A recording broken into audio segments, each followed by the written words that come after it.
Hi, everybody. This is Madhav here from the Remote Marketing Podcast. And yeah, so it's a beautiful morning. And today I wanted to just talk a little bit about cognitive distortions, all right, and some of the cognitive distortions we face as as a leader, right? So just for reference, for about the last year or so, I've kind of taken therapy to kind of manage my stress at work. And one of my biggest learnings in the leadership role is that your mindset is everything. To be a great leader, you need the right kind of mindset. And just to be clear, I'm not going to tell you today on how to kind of think like a leader. I think plenty of people have already written about that. You can research. What I'm going to talk about instead is about reframing your current thoughts and improving your mindset as a leader. And this is kind of based on my own experience for like the last couple of years. I've been in leadership positions for at like a bunch of companies, and my role is particularly high stakes. Marketing is high stakes. Marketing is directly responsible for new business due to kind of like a product led business model. And so if I don't bring in new business, I'm not worth keeping, right? So of course, it's very, there are some roles where you can survive with like more leadership management work and everything, but like my work is very specific on outputs. If I don't have great outputs, there's no point, right? And so every leader has, but I guess like every leader has different challenges, but like the magnitude of the responsibility is always high. And every leader is an ambitious person and a perfectionist. That's why we're in that position, right? So I got introduced to CBT, which is cognitive behavioral therapy.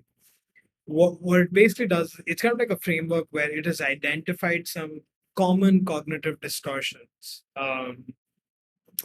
that once you're aware about, right, or once you observe or once you become aware of the fact that you have that cognitive distortion, it's just so powerful because then you start reframing your current thoughts. You start kind of thinking of it in a different way. So I'm going to talk about three very important cognitive distortions that I face. Um, let's kind of take the first one, which is black or white thinking. So we're accustomed to believing that everything in life or work is either black or white. And while the fact is 99% of people live in that gray area in between. And let's see that in a couple of examples, right? Like a simple example is I'm either a head of marketing or I am not. A head of marketing being black, I'm not being white. But there might be a lot of people live in that area where you know they're progressing towards their role, as a head of marketing. So they're a senior marketing manager, but they're not as junior to be kind of like the marketing intern, right? They're in that gray area. That a lot of people are there, right? And that's the thing you need to remember. It's not like you're either a head of marketing or you're not. You might be in the process of becoming a head of marketing. Another very, very common black or white thinking distortion is, are we a successful startup or are we not? Right. Now the question is like, what's the universal definition of success really? None. 80% startups live in the gray area where they're making some money and building a good business. And a lot of them are happy about that. And I think that's a successful business too, right? Like, what is successful, what is not, right? Like, and that's, you know, uh, like, that's the thing that people need to remember, right? Like, is success at 1 million? Is success post product market fit? Is success $100 million company? I don't know, right? But I think to say that either I'm successful or I'm not successful is a clear example of that. Most of the people are kind of in between that. I'd put myself in between that. I'm not successful, but I'm not even successful. There's just so many things I'm not done right, but there are so many things I've done right. And that's the gray area that you need to remember. I guess the third thing is, um, am I a good manager or bad? Right. This is a common one that I see, that I'm either a good manager or I'm a totally shit manager. Right. Which is so true, sorry, which is not true at all. I mean, 99% of the people, again, kind of live in that, in the middle, in the gray area where they're there's a lot to improve as a manager, but they're good in some things and they're bad in some things, right? So that doesn't mean they're a bad manager, or that doesn't mean they're a good manager. They're in the process to be a good manager, and that's where a lot of people. And so if you kind of rewire thinking like that, that makes sense. I'll give you two more examples to kind of cap this off, which I see very commonly, in my field. My CEO thinks I'm shit or really good at what I do, right? And that's the thing. I'll give you a very secret reality about this. Most leadership executives, most executives lie in the middle of that. They're either in the middle of I'm shit or I'm really really good, right? Most of these people would be in that where they're good at some things. There's a lot of improvement that needs to be made in some things, and there are some things they're really bad at that they really need to improve on, right? And that's with everybody, right? You're never amazing, you're never shit, you're in between, just so it helps out. And then I guess the last example that I have is, I either suck at working out or I'm great at working out, right? And the gray area here might be that I might be working out 1 to 2 days a week, but I'd want to work out 4 to 5 times a week. Does that mean I either suck or I'm great? Not at all. I think that's the thing that we need to remember, that I think majority of the companies, majority of the executives, majority of the humans live in that gray area. I'd even say that everybody lives in a gray area. There is no true black or white. And that's important to remember when you're in a leadership position, because you don't label yourself as a failure or success. You're in the gray area, the messy middle, which is where most people live, which unfortunately isn't talked about much. People either say, oh, I'm the successful entrepreneur, or here's things, where, I'm a failed entrepreneur, right? But I think there is success in, like, oh well, I'm a mediocre entrepreneur where I've had some success, but it's not been great. And that's perfectly okay. And that should be celebrated. It should be, and you should be happy to be in the gray area as well, right? And I think that would be my kind of parting thought, right? Like, think about the areas in your life where you're kind of labeling things or black or white, and just see, is that really true, or do you fit in the gray area? And if that's something that you resonate with me, definitely message me, or yeah, just tag me on Twitter at the Mad Bhandari. Anyway, I'll get to the second distortion, which is again very powerful, that I learned, was comparison, right? Um, have you ever compared yourself with others? Of course you have. um you've compared yourself with somebody, maybe based on their looks, maybe how successful they're in their career, or how good they're academically, or I don't know how good they're at their skill. All of that, there are lots of examples which I'm going to talk about, but the main problem here is that, again, it's kind of related to black or white, but it's like, when you're comparing with people, you in your head, it's like, either I'm a winner to that person or I'm a loser, right? And that is just so wrong on so many different levels. But I think the best way to do this is just to kind of take some examples, right? So, person A, I'm just going to refer it as person A, person B, so you can kind of understand. Person A is so successful as a team leader at such a young age. And look at me, I'm doing the work of an intern. He's a successful VP. I'm not even a VP. He's a winner. I'm a loser. I'm not interested in this rat race to be a team leader anymore. And that's where the issue is, right? When you start comparing yourself, and when you don't win, which I really want to kind of avoid using, but I'm just going to say it. so I can explain the point that when when you're comparing yourself and you say that you're a win you're a loser, the problem is that you end up losing your interest in that, right? and and that can be huge, right? Because that's not right? Like, why are you comparing yourself to the other person, right? Because in general,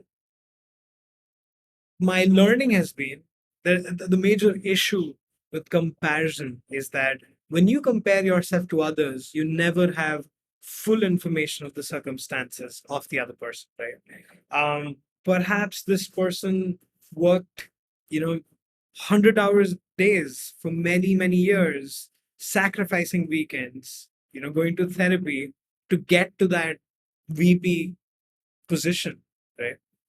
And that's the thing you need to remember. You don't have full information of the circumstances of the other person.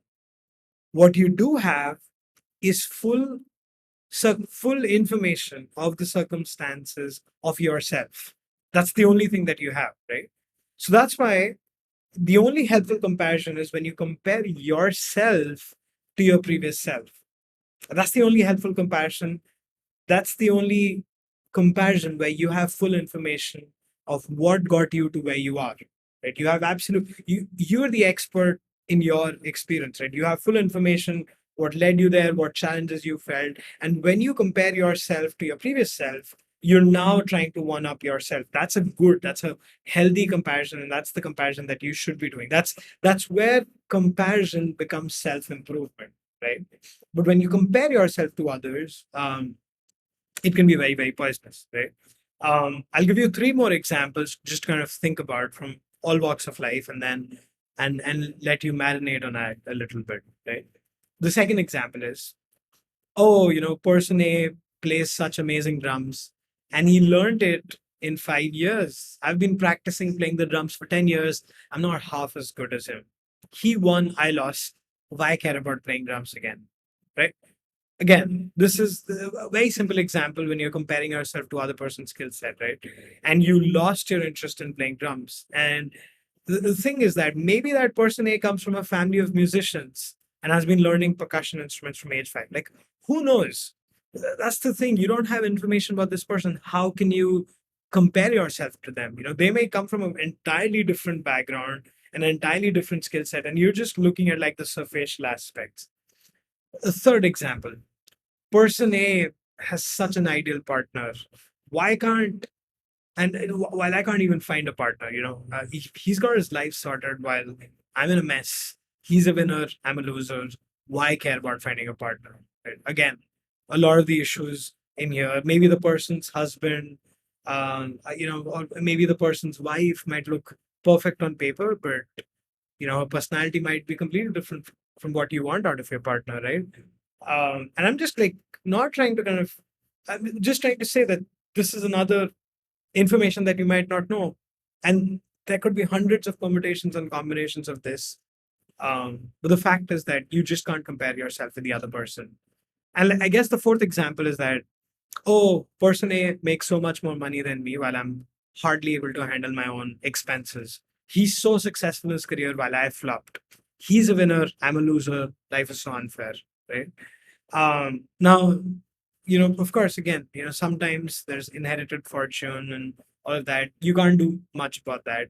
When you compare yourself to them, it's different. There's no need to compare yourself. What you should be looking at is, in this context, are you making more money than what you were 2 years ago, 5 years ago, 10 years ago? Same thing with the previous example, right? The partner you're with, is that person in any way, do you have a better relationship with them than your previous partner, right? Or even with the playing drums example, are you better at playing drums than you were a year ago? Or a team leader example, that are you at a better position and are you managing more people, or are you doing more interesting work versus a year ago or 2 years ago? Um, that's the thing you need to remember. And I'd say um, as kind of like a parting thought for you, right? The next time you catch yourself comparing yourself with others, remind yourself that the only helpful comparison for self improvement is you versus what you were. And I can tell you that I've made this mistake so many times all my life. And it was a transformational mindset improvement for me. Um, because, like, for example, now I don't have to worry too much about why the other VP of marketing is so successful, right? Instead, I just try to unpack the other person's success factors and apply them to my own journey. And the only helpful outcome in that is how I perform versus my previous performance, right? I'll just leave you at that as you kind of think about it. Now, I guess the third cognitive distortion, which is like super powerful for me, was worst case scenario versus best case scenario thinking, right? Now, I'll admit to a horrible secret about myself. Um, I prepare myself for the worst case scenario in everything, you know. What like it can be like, oh well, I'm gonna get my passport renewed. Well, someone on the way might just pickpocket my, whatever, my passport. What will I do then? And I prepare for that, Or oh, I'm traveling and you know if I fall sick, I need like a best healthcare insurance. I'll do that, right? Now, thing is that while preparing yourself for the worst case scenario can be helpful sometimes, it can help you prepare a little better. Problem is that when you keep thinking about the worst case scenario, about everything, it affects your mental health because then the world comes across as a dark and depressing place instead of a world full of possibilities and miracles. um, and I can give you some examples of worst case scenario thinking. If I don't do this project well, I'll get fired, right? And if you keep thinking like that, you'll always kind of keep thinking that, oh, I'm going to get fired. I'm going to get fired. The stress is going to keep coming up. You won't be able to perform well. You'll keep getting stressed out about that for something that, yeah, I mean, like, why you prepare? Like, what if this project does go well, which is going to go well 9 out of 10 times? And if it goes well, things are going to be okay and people are going to, you know, um, give praises to you, right? Or, for example, if I keep my bag in my hotel room when I'm out, my money in the bag will get stolen, right? It's helpful sometimes to obviously, prepare yourself and put it, put your, I don't know, money, like take your money with you or put the bag in a locker or something like that. But, what if everything's okay? What if no one's going to enter your hotel room? You can just go out and just be free when you're traveling, right? The third thing is, if I don't hire this person correctly, I will be replaced, and yeah, I mean, like, again, these are things where it's like, what if you do hire this person correctly? You're gonna get all of the amazing rewards of being in a job, right? Now, pause for a second. Okay, think about all of these worst case scenario thinking that you've done, right? Let go of all the negativity for a few seconds while I ask you this question. It's a very famous question. It's called the miracle question. What if everything you wanted went as planned? What if you got what you wanted? What would that look like? How would you feel? Right? And while you're kind of thinking about that, right? You can even pause the episode for a bit and like write this down, right? Just imagine just observe yourself as a third person and understand how you feel like. What emotions are you going through? Do you feel lighter? Do you feel better? Right? And the funny thing is that this question that I've asked, right, there's a 50% chance, often in case in certain things, there's a 90% chance of this is what's going to happen. And the 10% isn't going to happen, right? Now imagine all of these emotions and all of these possibilities and all of this good vibes are going away when you're preparing yourself for the worst case scenario, right? And that's the thing that I want you to remember, right? That sometimes it's helpful and you know which are the scenarios where it's helpful, but like in most cases, just try to kind of think about this miracle question and like try to think towards the best case scenario. And this can be helpful towards eventually building out your affirmations as well, right? Let's say, for example, you know, if I don't do this project well, I'll get fired, right? So let's say you have a project review meeting with your manager, and and for whatever reason, you really stressed out because you don't know if you've done a good job or a bad job, right? And you're just fearing getting fired or getting all of this negative feedback.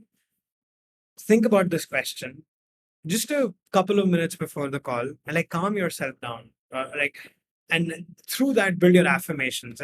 Affirmations are something that can be hugely helpful when you're doing your important meetings and kind of keeping your mindset really solid.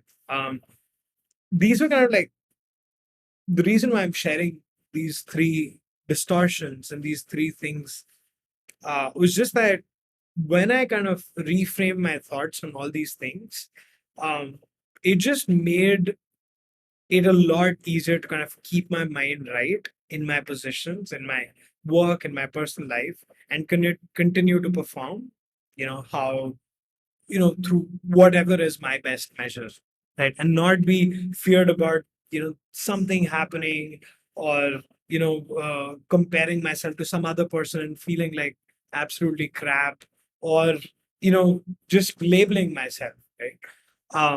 And I'd advise you to do that. There are a couple more distortions, and there might be distortions that are not even documented that you might find about yourself. um, as a starting point, there are a couple of things you can do for yourself to find these distortions. You can either think about these three things and just introspect and like find your own perspective on it. The second thing is there's a very good book called Feeling Good by David Burns. I've mentioned this in a previous podcast episode about remote work loneliness, which you can check out. But he has David Burns has talked about these cognitive distortions in a lot of depth and a very very helpful way. So I'd recommend you check it out. And I guess if you're in a leadership position, if you don't have a lot of time, the best way to do this, first of all, is take out the time. But the second thing is to get a therapist. And I can tell you this so much that getting a therapist is like the ROI is just crazy high, right? I have like a session with my therapist once a month, for many months, right?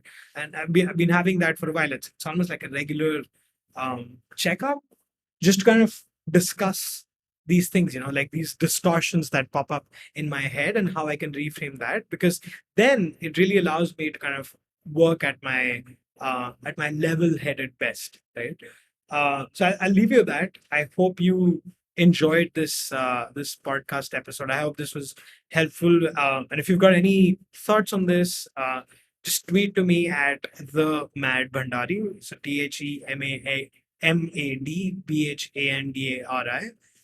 Or you can also email me at madhav@remotemarketing.org. But yeah, have a wonderful day. And I hope you have a level-headed week as well. Take care.